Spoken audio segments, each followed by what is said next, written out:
If the time stops at 1:09 a.m., roll over and pray that they think you're asleep. I just found out the horrifying reason why. The title basically says it all. If you're wondering who they are, well, that's the strange part. It's your family, or roommate or whatever.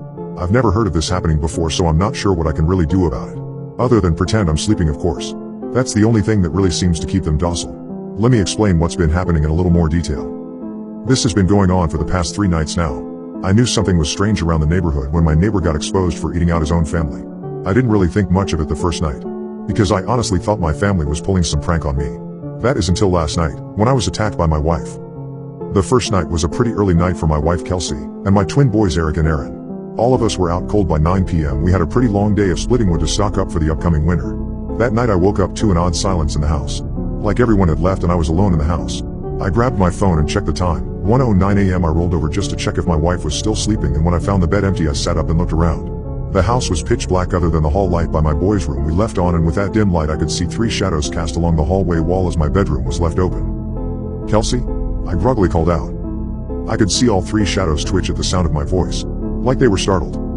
"Kels," I called a little louder. This time a shiver was sent down my spine as all 3 heads of the shadows looked in my direction. "What the fuck?" I whispered to myself, tossing the blankets off from me as I got up to investigate. I tiptoed to my door with a feeling of unease growing in the pit of my stomach. Once I got to the door I peeked around and was pretty creeped out at what I saw.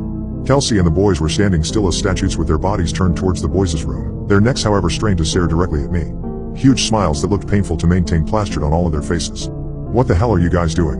I asked with a chuckle, thinking they were playing a joke on me. Now that I think back, it didn't make much sense thinking they were joking. After all, why would they get up in middle of the night for that with no guarantee I'd even wake up? Their bodies made an unnatural twitch at the sound of my voice, which made me jump back in surprise. This was when I really started to think something might be wrong. A feeling of dread washed over me and I began to sweat.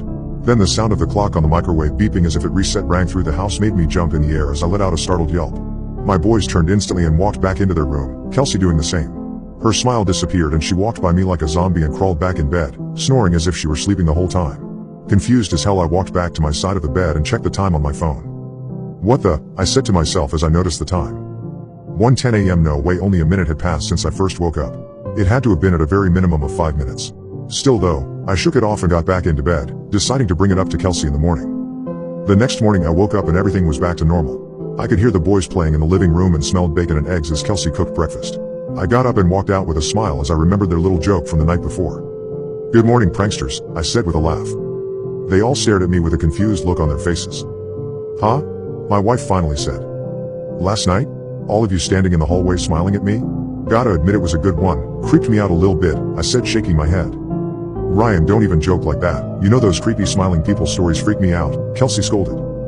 "Hey, you're the one trying to freak me out in the middle of the night," I laughed. "By the way, how in the hell did you get the phones to stop time at 1:09? That was a good touch." My whole family was looking at me like I was a nut job. Then simultaneously they all started shouting it wasn't funny and that I was scaring them. I was bewildered. I didn't know if they were still in on the joke or if somehow they had all been sleepwalking. That wouldn't explain the time though. Okay, I shouted.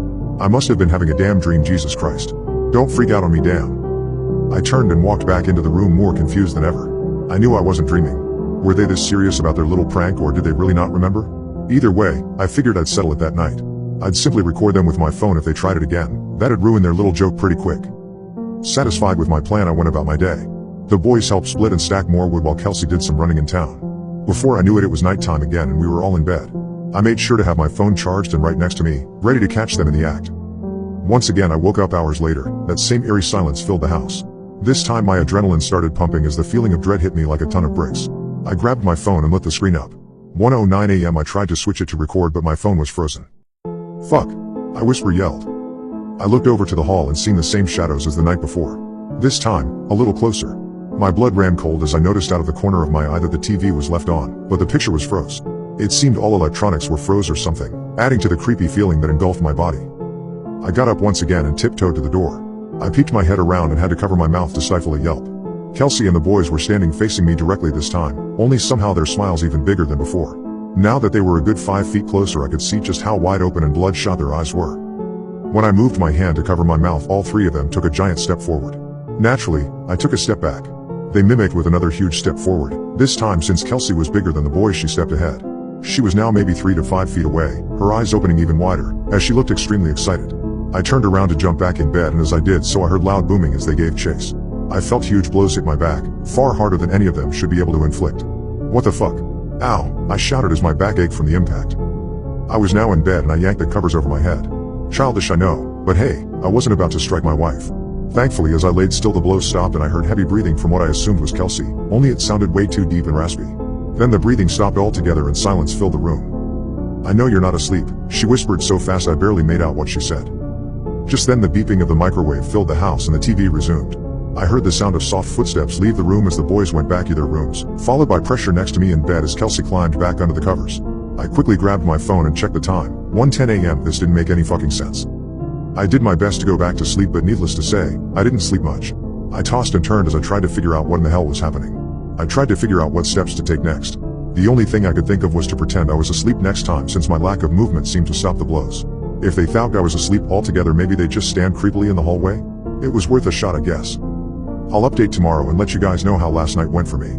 It was still extremely scary, but hey, I didn't get attacked, so that's a start, right? I've got another plan for tonight too, but I'll just put that in the update tomorrow. Wish me luck, and if anyone's got any ideas as what to do here, please feel free to help.